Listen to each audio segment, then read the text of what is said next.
Olá, sejam todos muito bem-vindos a mais uma live da nossa semana, desse período de pandemia, onde estamos em casa, nos reinventando, vivendo experiências. Ari, seja bem-vinda, eu já estou aguardando todos vocês entrarem, comecei agora a nossa live. Marcel já está aqui com a gente e eu convido vocês que convidem também outras pessoas para estarem aqui com a gente. Pega esse aviãozinho e envie para o máximo de pessoas que você puder, porque o assunto de hoje é política. É, gente, política é um assunto bem delicado, né? E eu confesso para vocês que é a primeira vez que eu estou trazendo em uma live esse assunto, porque eu sei que tem muitas divergências de opiniões. Então, eu sei que também vai ser muito interessante porque o Marcel é uma pessoa que conhece muito sobre esse assunto. É um super entendido dessa área. E eu sei e eu tenho certeza que ele vai acrescentar muito nas nossas vidas nessa noite. Então, com vocês, gente, Marcel Eduardo Rocha. O currículo dele é muito extenso, viu? Daqui a pouco eu vou apresentar ele para vocês. Sejam bem-vindas. Olha aqui, ó. Elaine já está aqui com a gente. Sim, Lumideiros, né? Tá aqui a Lu, a Meire já está aqui com a gente também. Sejam todos muito bem-vindos. Vão entrando, porque o nosso assunto de hoje é política, gente. Hoje, aqui o negócio vai esquentar, viu? Vai pegar fogo. Nós vamos falar sobre muitas coisas. Sim? Então, vamos falar hoje, olha só, sobre percepção do cenário político em tempos de pandemia. Se o Marcel já estiver aí, pode me solicitar, já tá me chamando aqui. Eu vou entrar com ele, porque muitas coisas para falar hoje, viu, gente? Temos muitas coisas para falar. E eu espero que o máximo de pessoas venham para essa live, porque nós vamos falar sobre coisas bem fortes hoje. Marcel, meu querido, muito bem-vindo. Muito boa noite, né?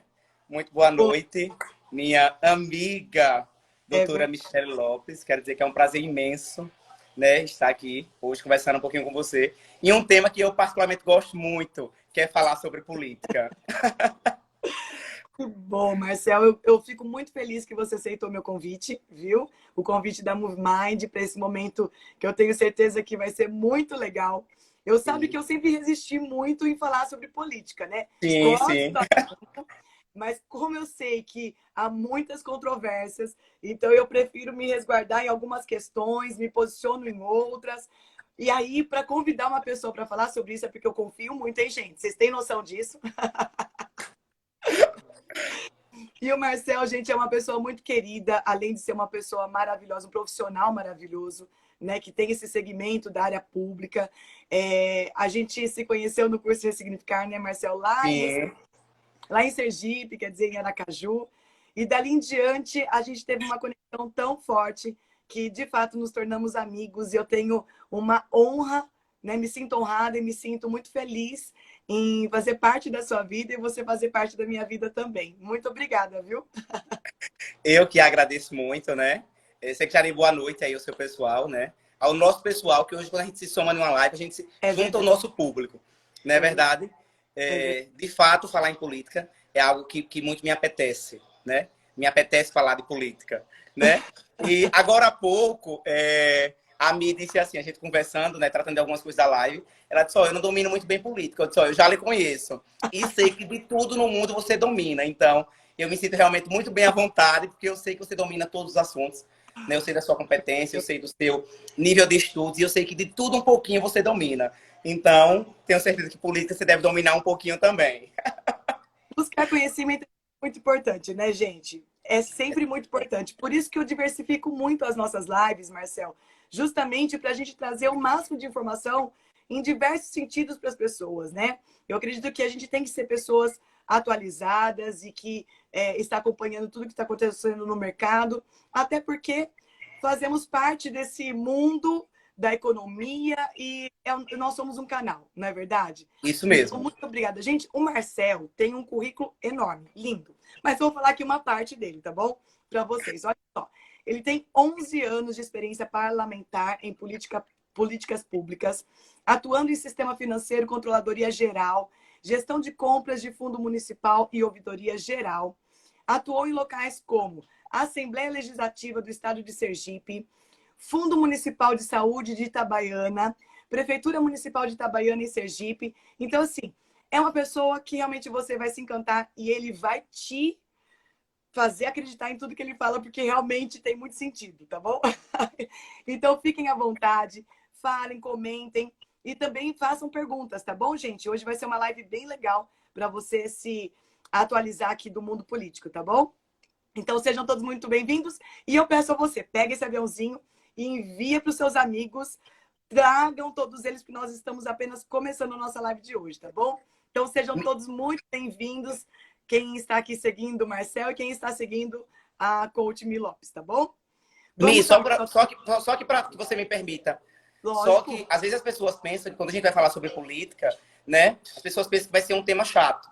Então, eu tenho certeza que se você pegar esse aviãozinho e você mandar para seus amigos, vocês vão ver a política de outro modo. Hoje, o nosso intuito é que vocês saiam dessa live com a nova perspectiva da política, né? Então, é muito importante. Não vai ser um tema chato, não vai ser um tema político, né? Vai ser um tema apolitizado e é importante que vocês peguem essa setinha e mandem para seus amigos, porque vai ser um tema mesmo de utilidade pública. Política pública é sempre algo que engloba todas as pessoas.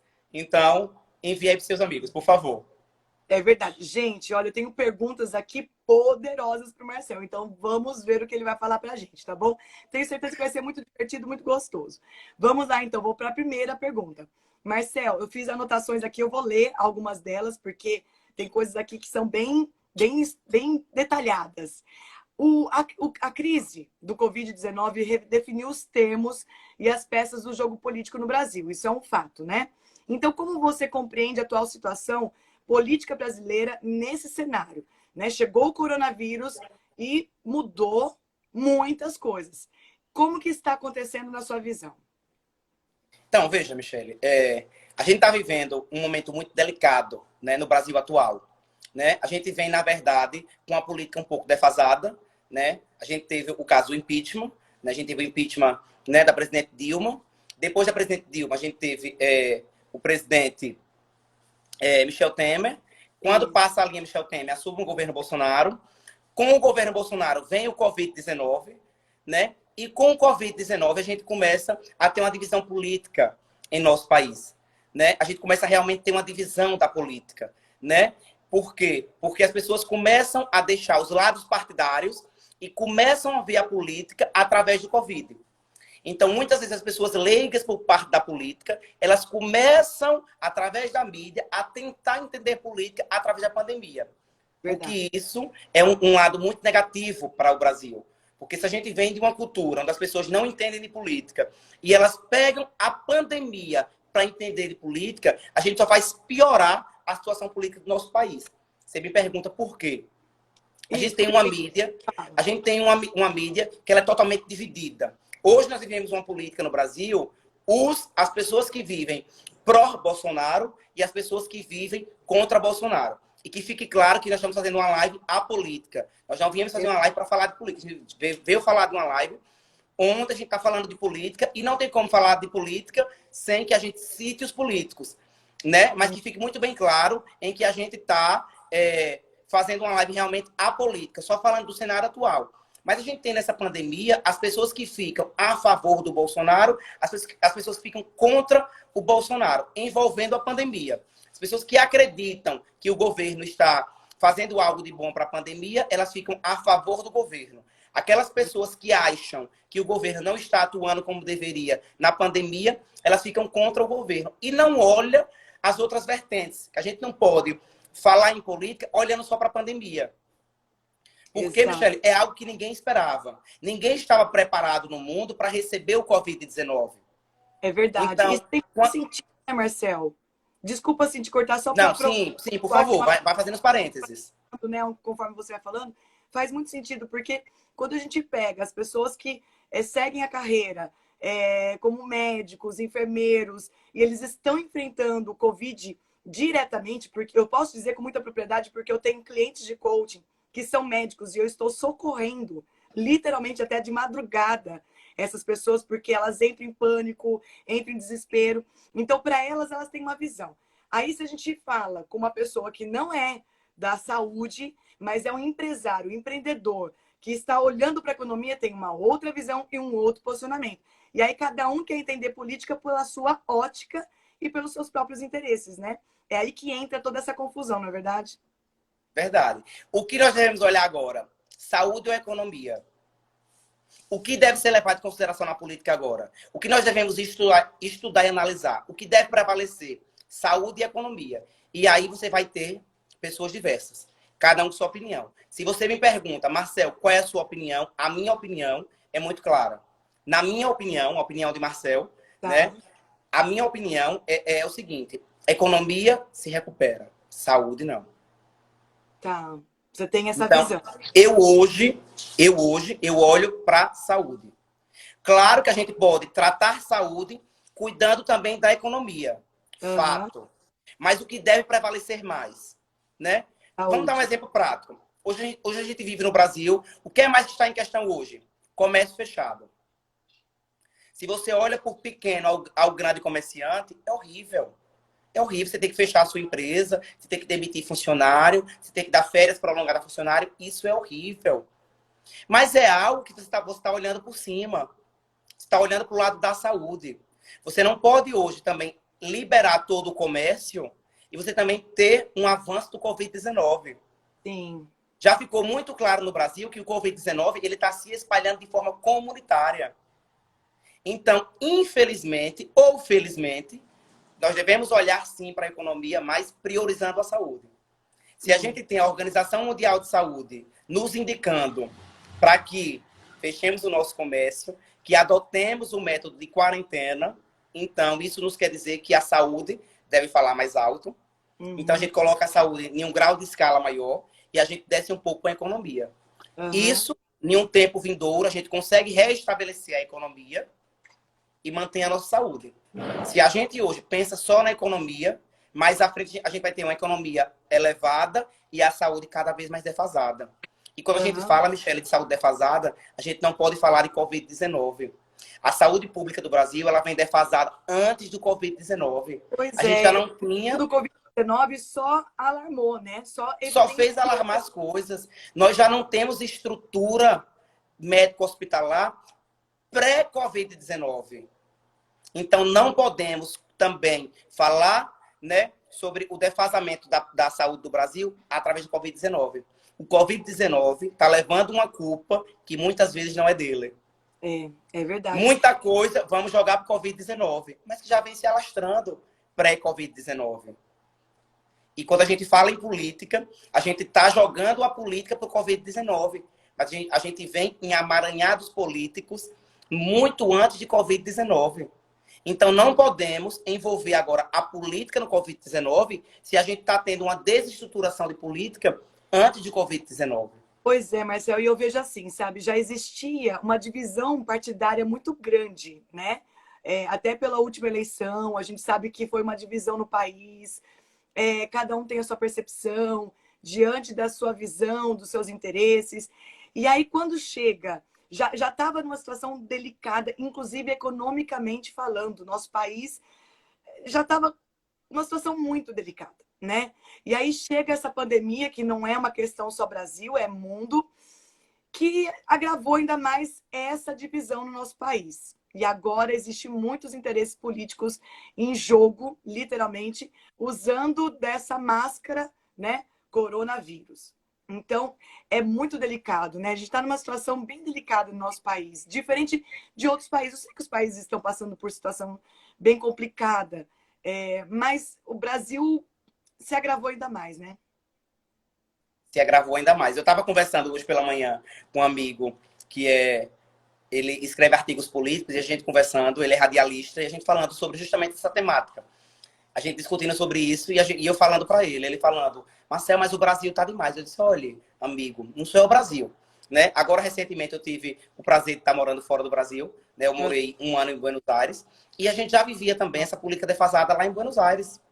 Então, a gente já vinha, eu estava lendo alguns jornais lá da Argentina e os jornais culpando a economia da Argentina ao Covid-19. Mas não é, Michele. A Argentina já vinha sofrendo um defasamento político antes do Covid-19. antes das eleições, né? Agora a Cristina Kirchner voltou ao comando da Argentina. E quando houve essa retomada de poder, o país já entrou em crise. Nem se falava em Covid-19 ainda. Mas Já estava, existem né? artigos, existem jornais que estão falando que a situação política da Argentina está nesse caos por conta do Covid-19. Não, não podemos falar sobre isso. Você sabe que eu fiz uma live também há um tempo atrás com um jornalista do SBT, o Darlison Dutra. Eu acompanhei. E ele, não sei se você chegou a acompanhar, ele disse uma coisa que eu acho que cabe no que você está dizendo agora também. Ele disse o seguinte, que todos nós temos que baixar um nível, vai ter que abaixar um nível, né? Pelo impacto econômico na nossa vida pessoal, na nossa empresa, etc. Eu acredito que isso vai acabar acontecendo também com todos os países. Se era um país de terceiro mundo, talvez caia aí, infelizmente, para um quarto, para um quinto e assim vai, né? Existe uma probabilidade de agravamento nessa questão econômica, financeira, né? Com certeza. E a probabilidade é que as coisas se agravem ainda mais. Infelizmente, porque tenta estender, né? Respondendo à sua pergunta inicial, eu particularmente eu sou super a favor de que olhemos para a saúde e vamos mantendo a economia e deixar para cuidar da economia pós-Covid-19. Entendi. Marcel, quero fazer mais perguntas, tá certo? Pessoal, Sim, ó, tem gente aqui acompanhando, falando assim, grande Marcel Vini. Conhece Vini? Ele conheço colocou demais.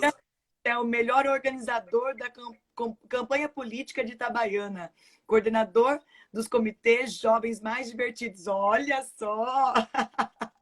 E o Marcel é Vinícius muito é um grande amigo, ele é advogado dativo, né? Advogado dativo para as pessoas que não conhecem. São aqueles municípios que não têm defensor público, então a justiça ela contrata um advogado para que ela faça o serviço de defensor público e os intitula como advogados dativos. Então, Vinícius é advogado dativo de um município aqui próximo do estado de Sergipe, chamado Capela. É um município que tem o maior São Pedro do Brasil.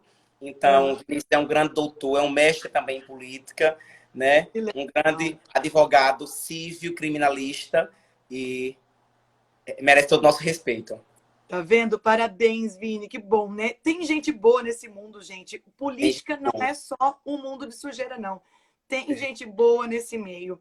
E a gente tem que acreditar nessas pessoas, tem Se que se você me apoiar. permite também, Michele, eu vi que aqui também, né, entrou no nossa live também um vereador também pelo município de Itabaiana, né, o vereador Fabinho do Abrigo, eu vi que ele botou aqui um linkzinho agora há pouco e eu quero, né, saudá-lo e dizer que eu acredito na política, sim, né, e quero também falar um pouquinho sobre o poder legislativo ainda hoje. Se a gente tem um tempinho, eu quero falar um pouquinho também sobre o papel dos vereadores, dos prefeitos, dos deputados nesse período de pandemia também. Que legal. Tem vários comentários aqui. Eu só vou falar mais um aqui porque eu vou fazer outra pergunta, tá? O Jorge está falando assim, ó. É verdade, senhora. Ele é um dos criadores também da Onda Azul aqui na cidade de Itabaiana. Essa Onda Azul bombou. O que é essa Onda Azul? Agora eu fiquei curiosa. A Onda Azul é um movimento político partidário, né? Itabaiana é uma cidade de 120 mil habitantes e a cidade ela se divide em duas cores, entre os laranjas e os azuis, né? É mesmo? A gente foi um dos fundadores do Movimento Azul, né? Isso muito nos gratifica e a gente tem feito, né, o trabalho até o momento que a população achar, que os gestores achar que a gente pode contribuir, a gente vai sim continuar dando a nossa parcela de contribuição no poder público. Que bom. Marcel é um homem do bem, viu, gente? É um homem do bem mesmo. Eu conheci ele na íntegra. Vamos lá, vamos continuar aqui, ó. Marcel, existem muitos interesses divergentes, como a gente estava falando até agora, e que são obstáculos para uma política pública e eficaz, para o controle da pandemia, inclusive, né? E assim voltar a crescer a economia. Como sair da crise econômica diante de tantas divergências partidárias para o bem comum de todos? Qual que é a sua percepção? A gente faz uma continuação da primeira pergunta, né? Porque a gente continua falando sobre economia em tempo de pandemia. Como é que a gente consegue, Michele, sair, né, dessa crise nessa época de pandemia? Como é que a gente consegue retomar o poder econômico, né? Visto que todo o Brasil, né? O que é que tem muito se falado no Brasil? Quarentena. Então, se é quarentena, fiquemos em casa. Se fiquemos em casa, não abrimos nosso comércio. Se não se vende, não se recebe. Se não se recebe, não se paga. Então, funcionário não recebe.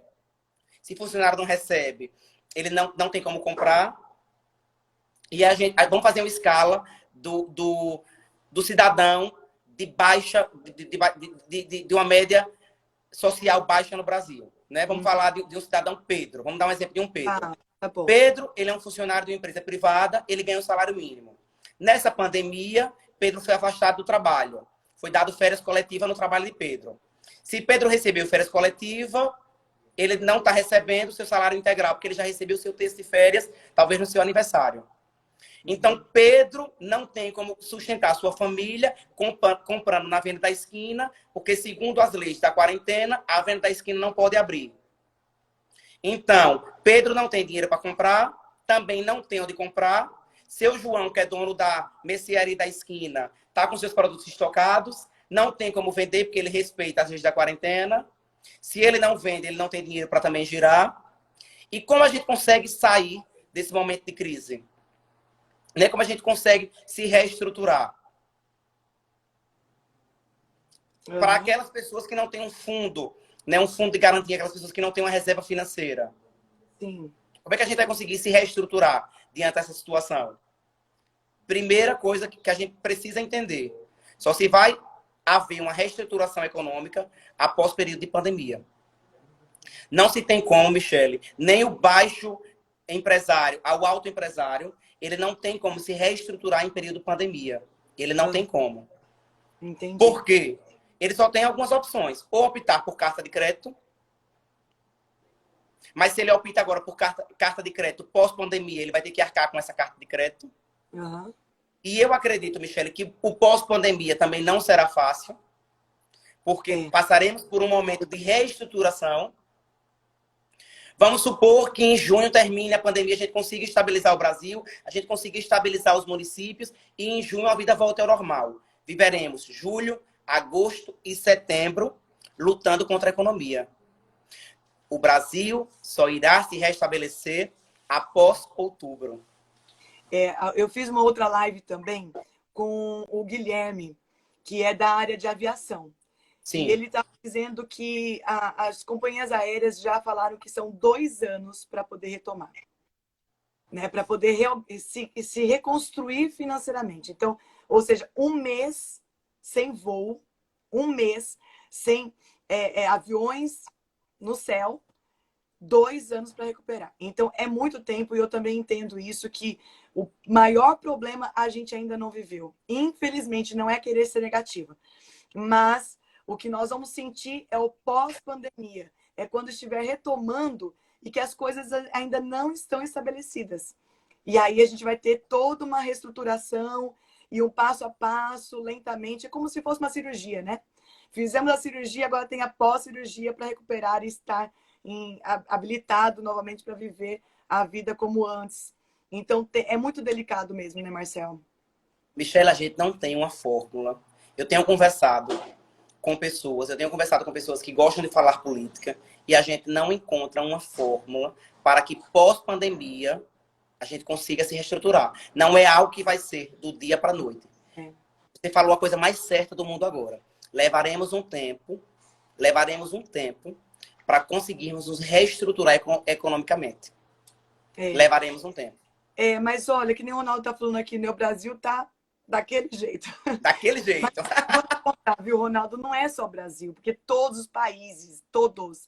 Não sei a China, tá? A China eu não vou falar muito, mas o Brasil e outros países da Europa aí, como a própria Argentina, que o Marcel falou, que já estava complicado, vai ter muita dificuldade. Não tem jeito, né? Não a vai gente menciona o Brasil porque somos brasileiros, né? Sim. E muitos, a gente costuma falar daquilo que a gente vive. Mas não só é o Brasil. O mundo inteiro vai demorar a se reestruturar. Agora, vai demorar. Então, a gente tem que ter consciência. Qual que é a realidade? Então, acalma o coração, meu amigo. Não vai ter jeito. Não adianta a gente ficar em desespero. Tá devendo? Tá devendo. Acabou, ponto final. Você queria? Não queria. Você fez por merecer? Não. Aconteceu. Né? Você teve o efeito borboleta. De fato. Aconteceu lá na China, veio parar aqui. Então, agora a gente tem que dar os passos que são possíveis, que a economia nos ajuda. E aí, vamos lá, vamos pensar na política que pode também nos contribuir nesse sentido, né? Porém, Michele, nós também podemos pensar também em métodos de, nesse período de pandemia, a gente também ganhar um extra. Como, por exemplo, O que é que a gente fala muito agora nesse período de pandemia? Use máscara, né? Então, eu tenho amigos pequenos empresários, foi o que eles fizeram? Estão confeccionando máscara. Aham. Estão vivendo da venda de máscaras. Sim, eu De tenho máscara casos caseira.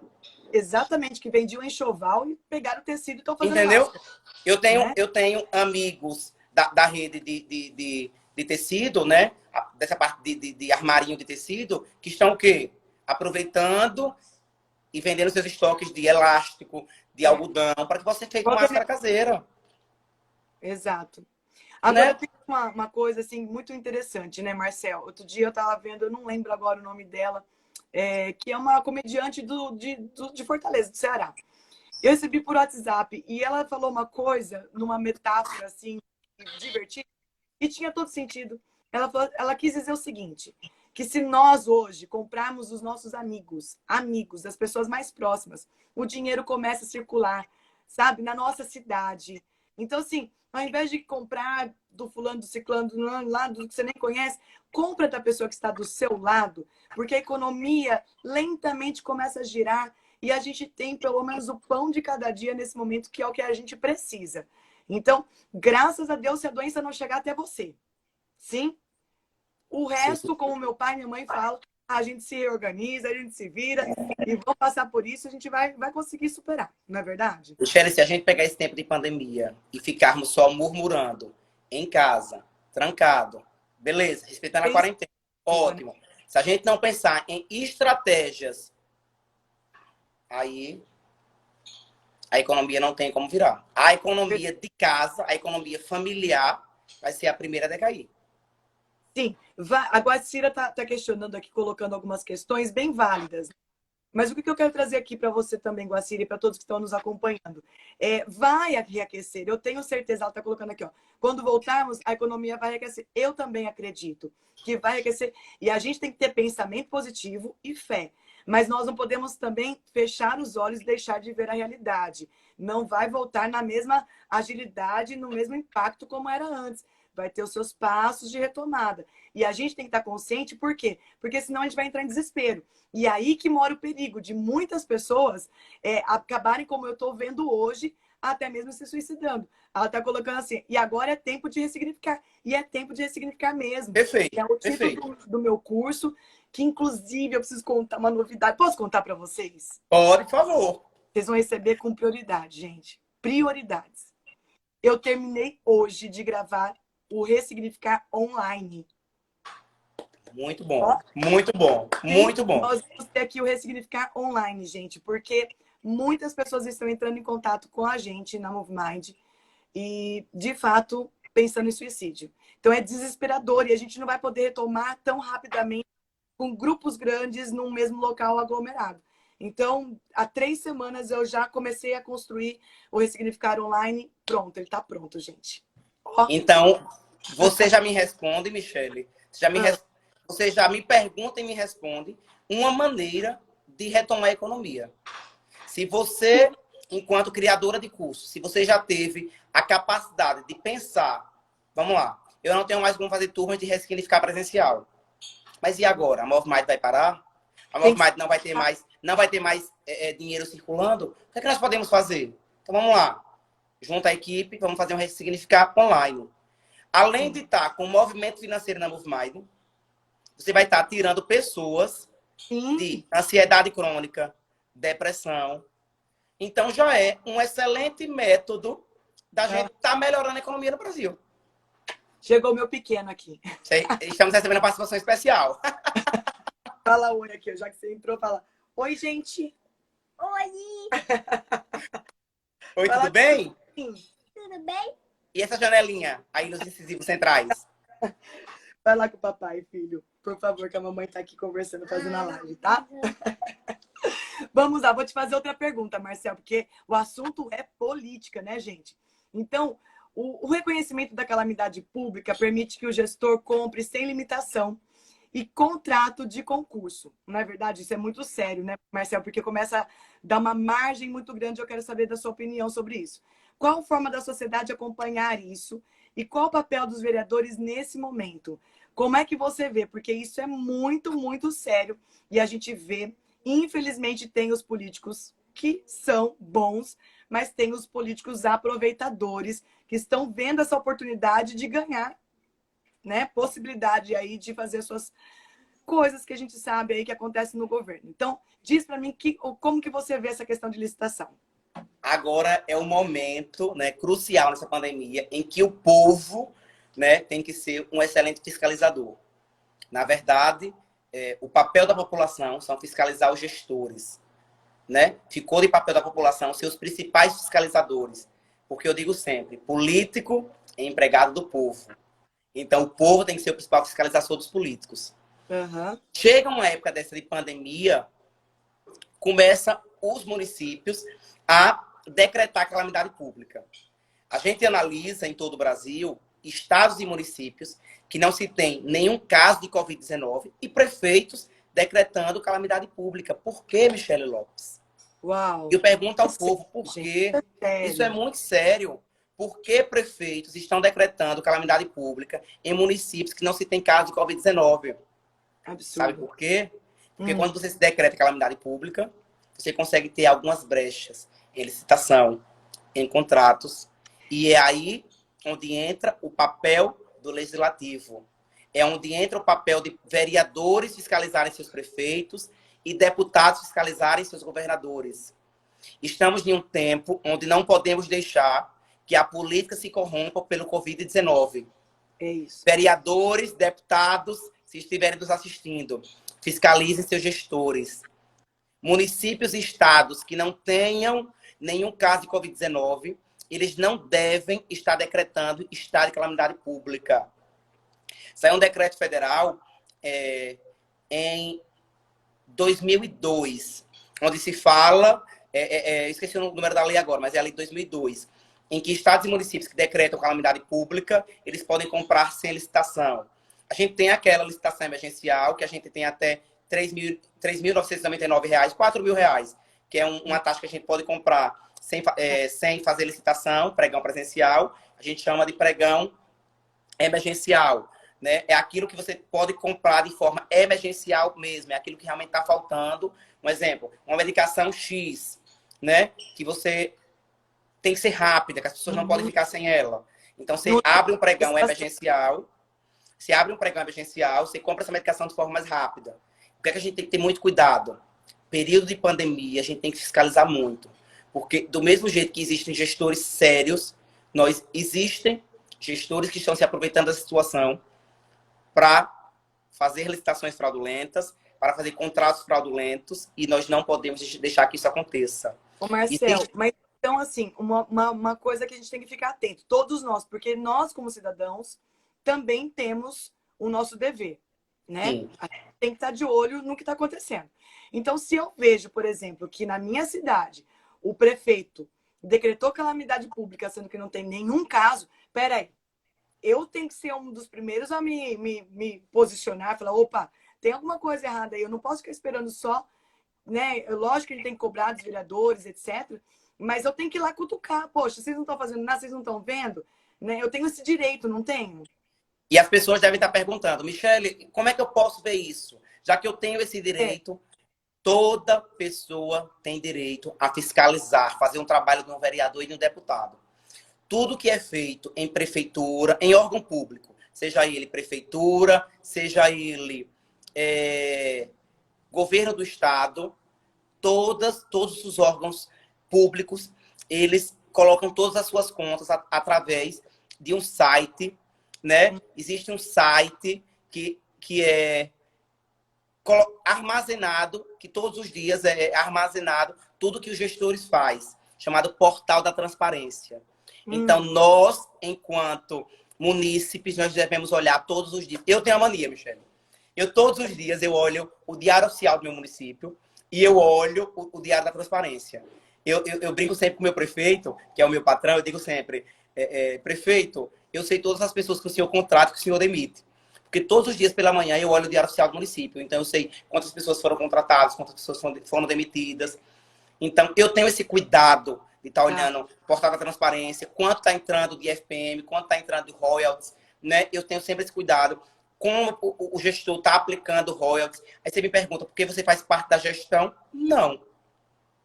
Porque eu, enquanto cidadão, enquanto gostar de política, eu me sinto no dever de estar acompanhando tudo aquilo que chega ao meu município. Eu tenho por obrigação de ver como está sendo aplicado. Meu amigo, doutor Vinícius Mendonça, colocou aqui agora um comentário interessante. Esse ano tem eleição. Muitos prefeitos estão reeleitos ao custo do corona.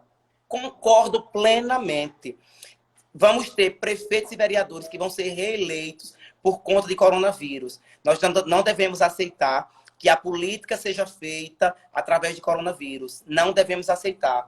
Eu ando vendo municípios aí, como eu falei agora há pouco, que não tem caso de coronavírus, prefeito decretando calamidade pública, contratando acima do teto limite, que é 50,2%, que o prefeito tem de limite para contratações. Prefeitos estão avançando, porque sabem que não vão ser pegos pelo Ministério Público, sabem que não vão ser pegos por uma Controladoria Geral da União, porque está em tempo de quarentena, e estão abusando do poder público. Não podemos deixar que isso aconteça. Devemos ser fiscalizadores, soldados de fiscalização. O governo Bolsonaro, ele adotou a prática da licitação de pregão eletrônico. Só para que as pessoas entendam, isso é muito técnico. Antes, nós tínhamos pregões de licitação de forma presencial. Como era que acontecia? Sim.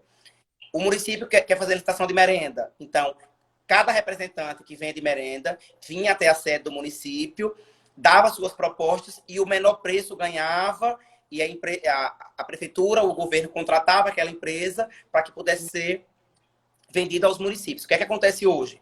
Depois do governo Bolsonaro, o Paulo Guedes ele fez uma lei do pregão eletrônico. O que é que acontece hoje?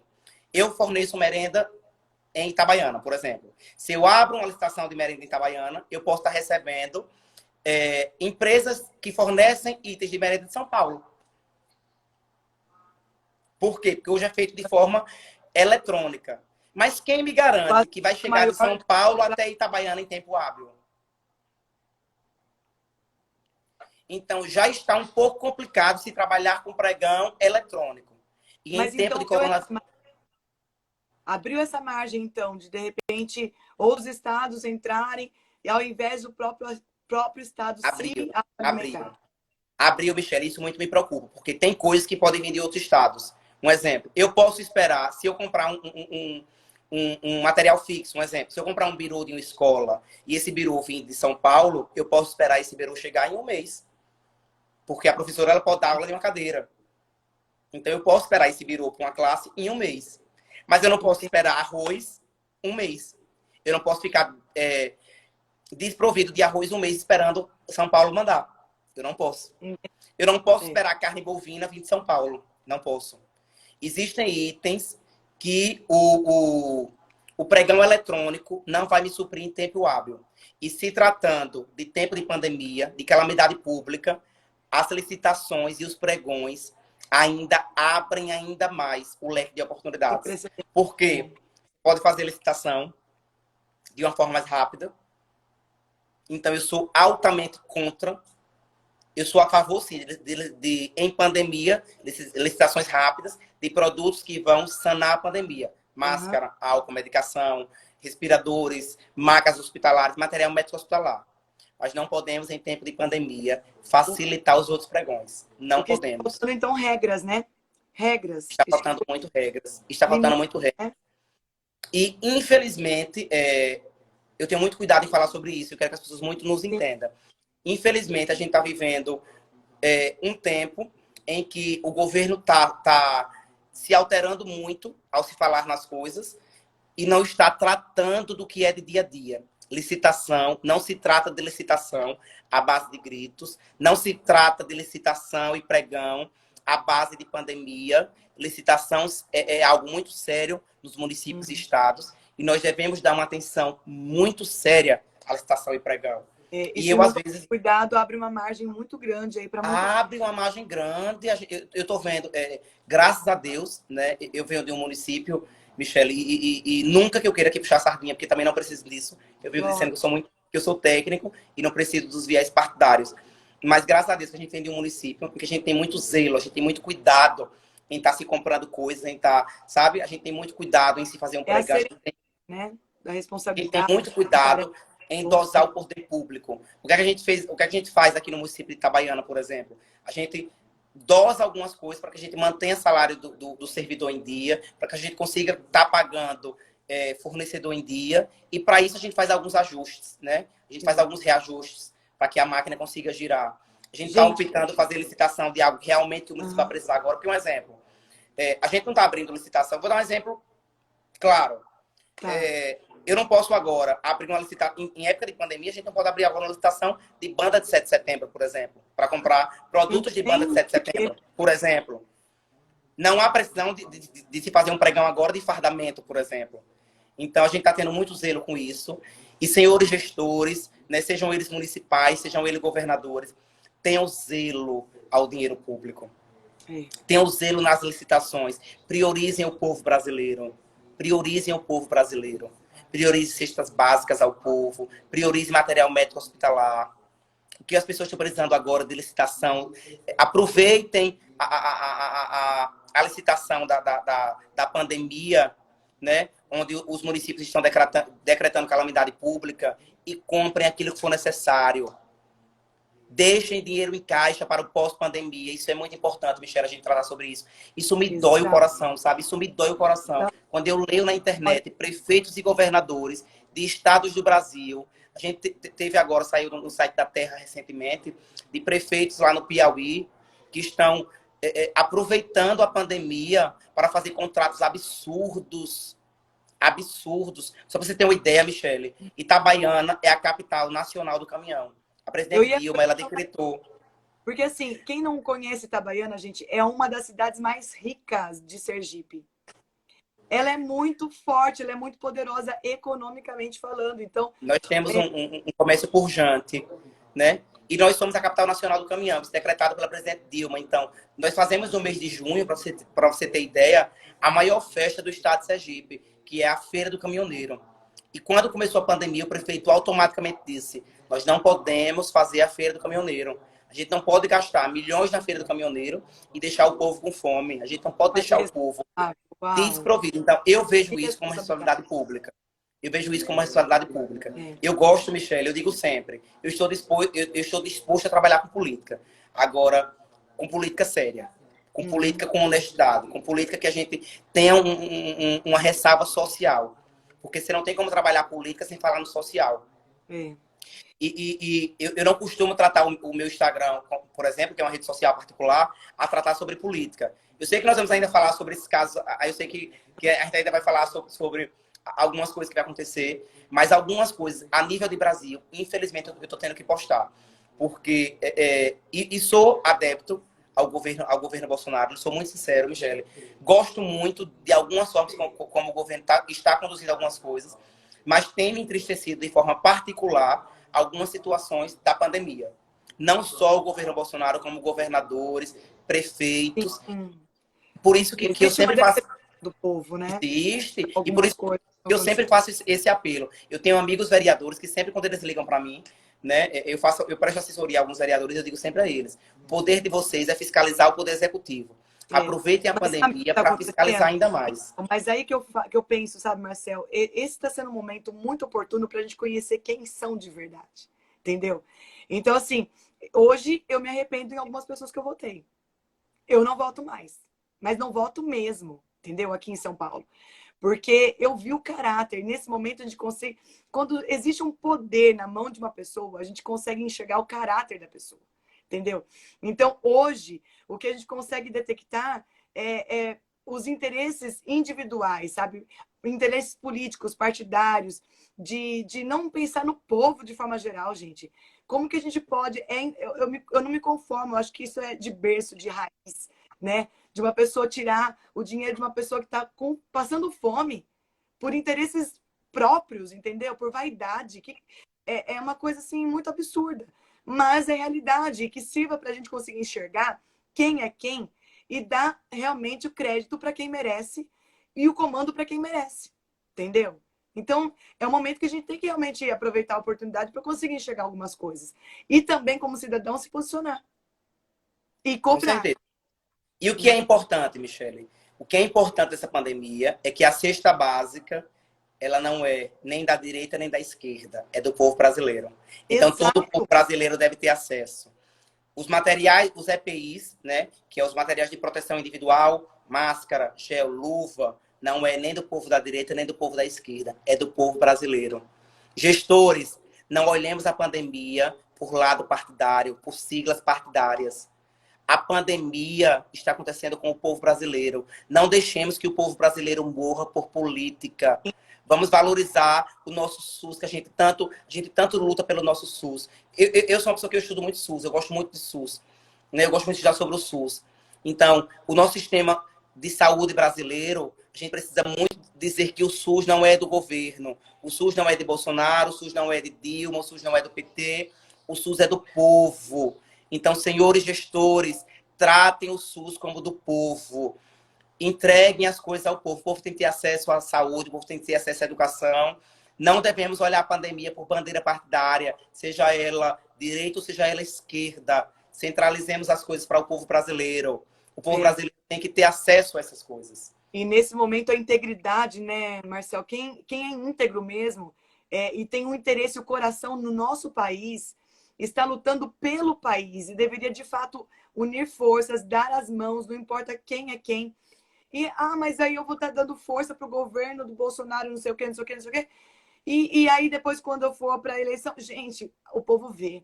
O povo vê quem está fazendo, quem não está fazendo e o que está fazendo. Então, a gente não consegue esconder muita coisa. Agora, Marcel, eu queria te fazer uma outra pergunta, que eu estou aqui olhando para o nosso tempo por causa da live, né? Porque Instagram, chega uma hora, ele não dá desculpa, não. Uma hora ele corta. Ele não considera nada, não. Então, eu quero fazer uma outra pergunta muito importante aqui para a gente, que vai ser muito necessário entender e ouvir o teu conhecimento. O presidente tomou atitudes que dividiam a opinião pública, né? O que você acha sobre isso e qual o desfecho você sente que terá o governo federal pós-pandemia? E aí eu quero entrar num outro sentido, principalmente quando a gente se fala dos ministros que saíram agora, o ex-ministro Mandetta e Sérgio Moro também. Como é que você está vendo isso? Porque realmente mexeu com o nosso país, mexeu com muita gente e até a opinião mesmo, que foram coisas bem divergentes e como todos os lados a gente sempre tem que ouvir, né? Ouve o lado aqui, ouve o lado ali, aí você começa a entender, então não posso só ouvir o que está falando desse lado, deixa eu ouvir o outro lado e a gente começa a encaixar melhor as peças. Como é que você vê isso? Michele, eu estou preocupado com duas situações hoje, né?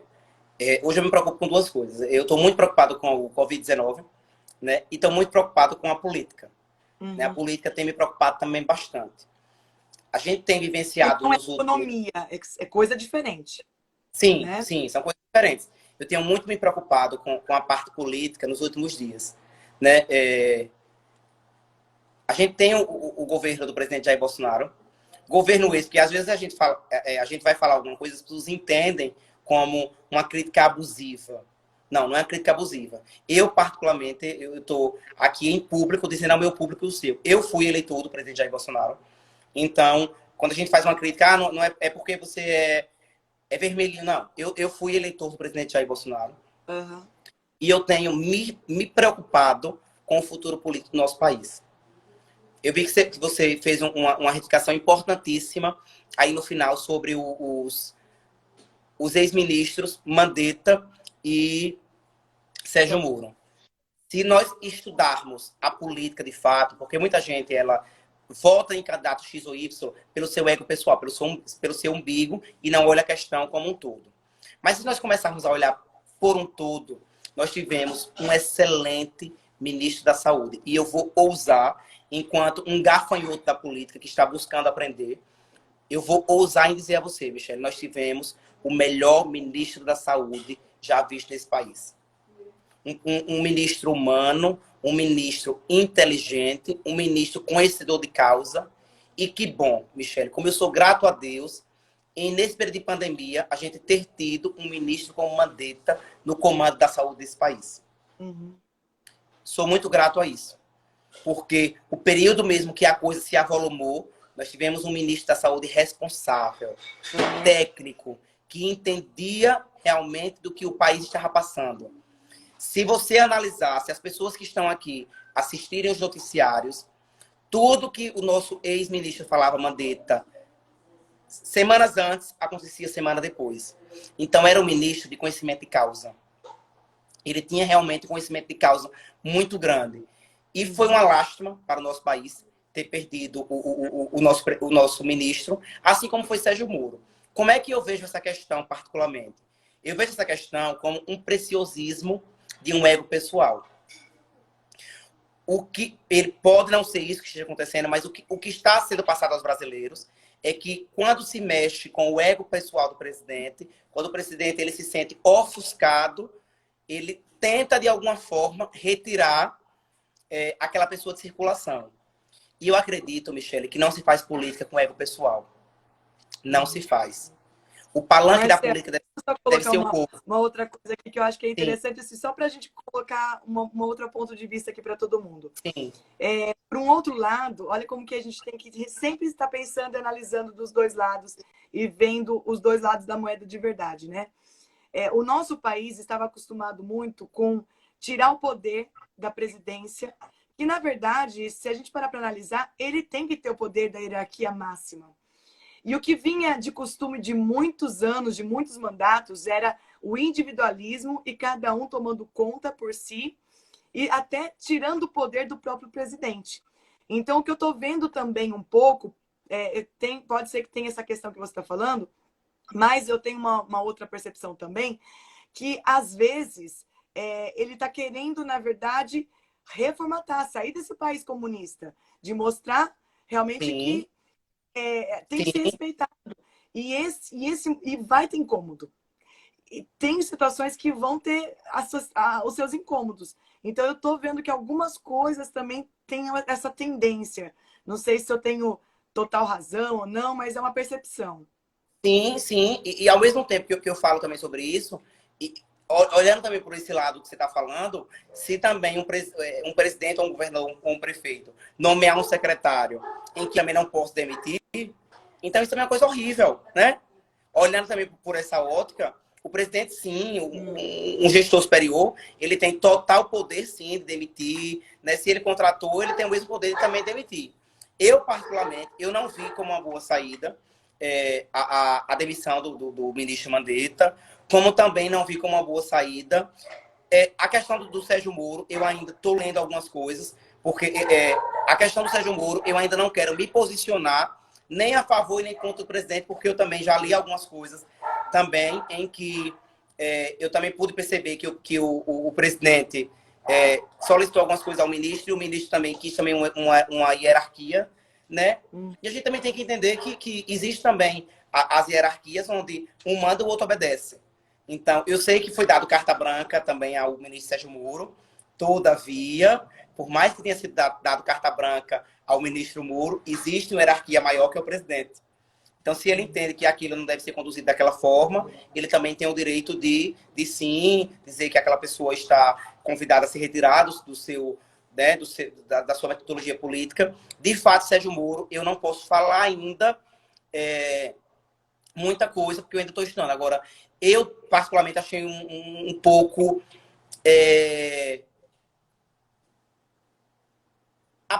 foi um pouco apressado a questão do ministro Mandetta.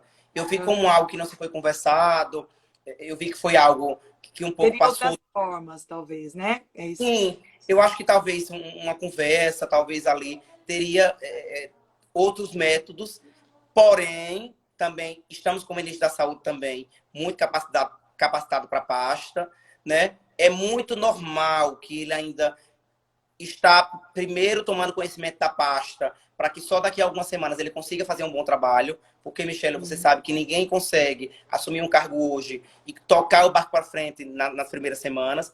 Isso é muito normal. Agora, eu tenho um pouco me preocupado com os posicionamentos do presidente, sim. Acho que o presidente deve pensar mais algumas coisas, deve reavaliar um pouco a sua metodologia de governo. Continuo em muitos aspectos. Se você me perguntar hoje, Marcelo, os aspectos do presidente são mais favoráveis ou desfavoráveis? Continuo achando os aspectos favoráveis ainda maiores do que os desfavoráveis. Critico algumas coisas que devem ser criticadas ao meu ponto de vista, como eu também acho, né? Claro que não se tem a ver de pandemia e não se tem a ver dos dois que você nos falou. Mas a gente tem um trabalho desenvolvido pela ministra Damares, excelente, né? A gente tem um trabalho desenvolvido pela ministra, que ela está retomando o direito das pessoas, ela está retomando, de fato, a causa de cidadania do nosso país, né? Inclusive, eu entrei em contato com Daniel, né? Daniel é assessor da ministra Damares. Posso já falar ao seu público?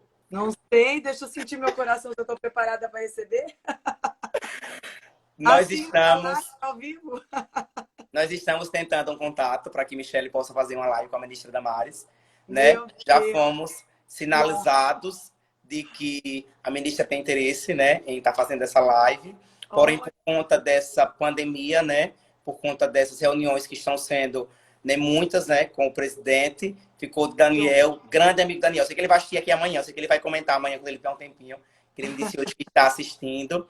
Então, Daniel, eu peço que se agilize, por favor, essa live de nossa amiga Michele Lopes com a ministra Damares, para falar sobre a cidadania do nosso país. Ela tem muito trabalhado, Michele. A gente não se conhecer, mas eu entendendo o caminho que ela trabalha, tem tudo a ver com tudo que eu faço, acredito, e ressignifico na vida das pessoas justamente desde a infância. Então, eu sou apaixonada pelo trabalho que ela faz. Isso é incrível. Sim, a gente tem conseguido, né, fazer algumas pontes, né, de pessoas que a gente tem acesso. E a ministra Damares, ela é cristã, né, mas não só pelo seu posicionamento como cristã, mas como seu posicionamento humano mesmo. Ela tem muito feito. Michele, se você puder acompanhar, não sei se as pessoas acompanham, né, os sites do governo, mas se você for lá na pasta de cidadania e direito cidadão, a ministra tem trabalhado muito e tenho certeza que ela muito vai acrescentar na sua live. Preparei muitas perguntas e eu creio que Deus vai preparar muito esse momento, né? Deus vai preparar, porque Deus, ele prepara as conexões, né? Deus prepara as conexões e nós vamos conseguir, sim, essa conexão, até porque o Daniel já nos sinalizou, né, que não há problema, mas vamos buscar aí um dia na agenda da nossa querida amiga ministra. Itabaiana também vai ser agraciada, vai ter uma live também, ela vai estar fazendo uma live com o nosso pastor Joselito, agora nos próximos dias, aqui pastor pela Igreja Verbo da Vida de Itabaiana, e vamos crer que na próxima semana, né, se Deus nos permitir, em que a gente já consiga um tempinho aí para que marque essa live Michele Lopes e a ministra Damares. Não sei se você sabe, Michele, mas a ministra Damares é sergipana, é filha de Aracaju, né? Aracaju é a capital do... Sim, ela é filha da capital do estado de Sergipe, filha de Aracaju, né? Pôde pastorear já igrejas na Grande Aracaju, né? E tem muito contribuído para o nosso país. Não só ela também, temos alguns outros ministros que têm contribuído para o nosso país. Eu, de fato, não quero falar a você hoje sobre o Sérgio Moro, porque, de fato, Michele, eu gosto de estudar antes de falar. Então, eu tenho ainda estudado sobre o ministro Sérgio Moro, mas sobre o ministro Mandetta, eu acho que a gente fala um pouco mais com propriedade. Eu achei que foi realmente algo que poderia ser postergado, algo que poderia ter sido conversado, e talvez, sim, nós poderíamos ter mantido, sim, o ministro Mandetta, sim, na pasta. Eu acreditava muito no trabalho do Mandetta na pasta. Entendi. Gente, o Instagram aqui já tá me anunciando, temos minutos, assim, menos de 1 minuto e meio pra gente fechar a nossa live. Que delícia, eu ficaria aqui horas, Marcel, falando com você sobre todos esses assuntos, porque a gente tá falando de algo que é interesse de todos, não é verdade? É o nosso país, gente, ó, é amor por essa nação, né? É sangue do nosso sangue. Então, Marcel, muito obrigada por essa live de hoje, gratidão. Você é uma pessoa linda, por dentro e por fora. Eu que agradeço demais, eu me senti muito honrado. De fato, política é algo que não se deve conversar em 1 hora, né? Política é algo que a gente passa uma noite inteira conversando, porque é um tema muito vasto, mas gostei muito de estarmos juntos. Tenho certeza que o público de casa também pode acompanhar um pouquinho sobre política, né? As pessoas que nos acompanharam, pessoas que sempre que estão nos acompanhando nas nossas lives, né? Desde a outra que nós fizemos, que você foi minha convidada, né? E hoje eu estou do lado de cá, sendo seu convidado, mas lhe agradeço muito. Estou muito na expectativa para que a gente consiga realmente esse encontro com a ministra. Sabe que os meus acessos, Michele, eu sempre falo isso, eu falei da outra vez, mandei um áudio para você da outra vez, quando terminou a outra live, e hoje quero dizer em público. Os meus acessos serão sempre os acessos da MoveMind. Aquilo que a gente puder contribuir, vocês foram pessoas que eu falei lá na outra live, foram pessoas que mudaram a minha história, e aquilo que a gente puder contribuir, vamos estar sempre à disposição. Dê um abração no maridão, Pode né? deixar. Não vai dar tempo para abraçar todo mundo. Eu quero mandar assim um beijo rapidinho, porque eu tenho 10 segundos. Amanhã a gente tem live de novo, tá bom? Às 20 horas a gente vai falar sobre estilo, roupa. Como você pode comunicar através da tua forma de se